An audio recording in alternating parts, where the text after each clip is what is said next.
Hello, Greeley. I am here with your April 21st, 2026 Greeley City Council meeting recap. Overall, it was a relatively anticlimactic evening. While the meeting was long, there wasn't too much that came up. Everything in the consent agenda passed as is. No items were pulled.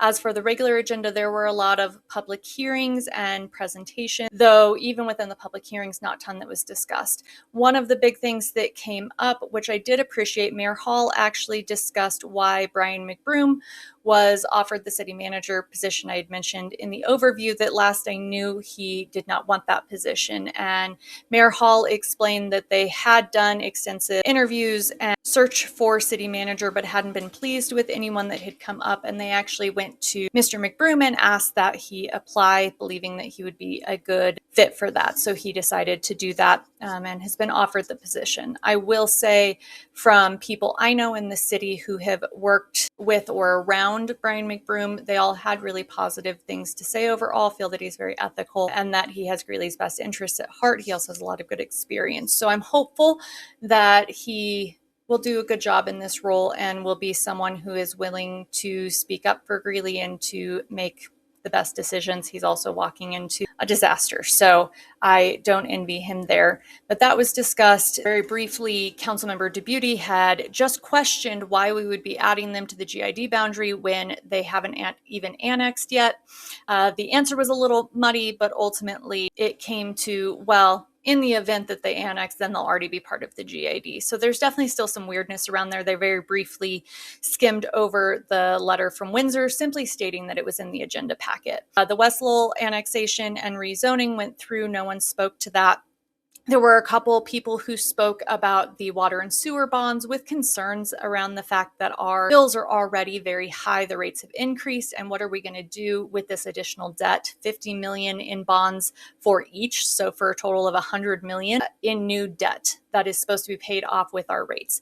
They've said, as it stands right now, they don't need to increase our rates further, but community members shared concerns around that.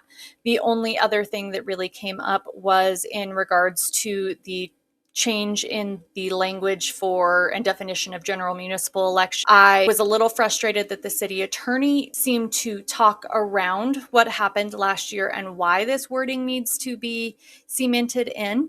And so I did call out that the reason that they're having to do this is because they chose last year to interpret the language in a way that they had never done before, allowing for the 2024 presidential election to be called the last general municipal election because it was a general election and had a municipal item on it. That ultimately led to petitioners having to get more than 2 times as many signatures as they should have been. So with the definition they were talking about last night, that wouldn't have happened, except they're the ones who chose to interpret it that way. I did share that I had concerns around the language, given that we have used interpretations of it in this past year, that there was still room for interpretations in the way that they were defining it, and encouraged them to add a bit more specifics. However, the city attorney stated that if you read everything as a whole, it seems implied and doesn't feel necessary. So they ended up passing that without making any changes.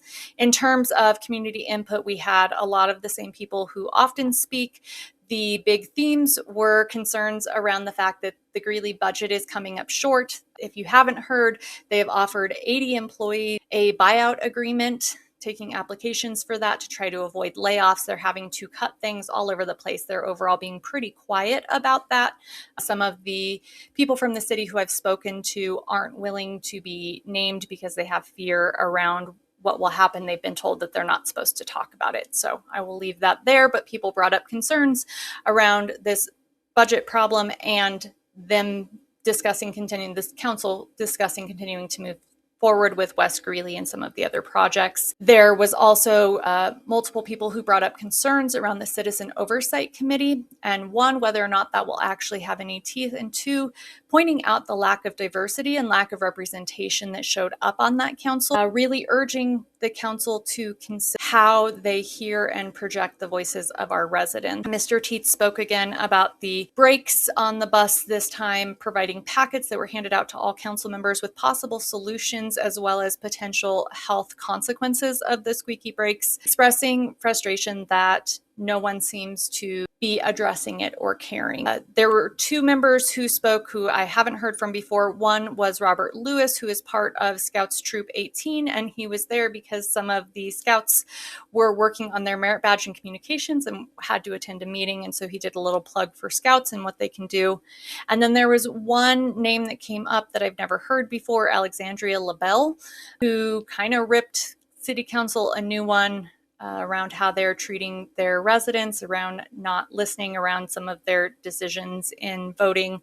It was pretty harsh. There were no new initiatives or updates on initiatives, and the reports from council members only came from Olson, McDonald, and Roth, and mostly they were just talking about recent meetings they attended, as well as the state of the city, thanking city staff for how that went, and then McDonald and Roth discussed the water tour that they had been on. So that about sums it up. If you have any questions, let me know.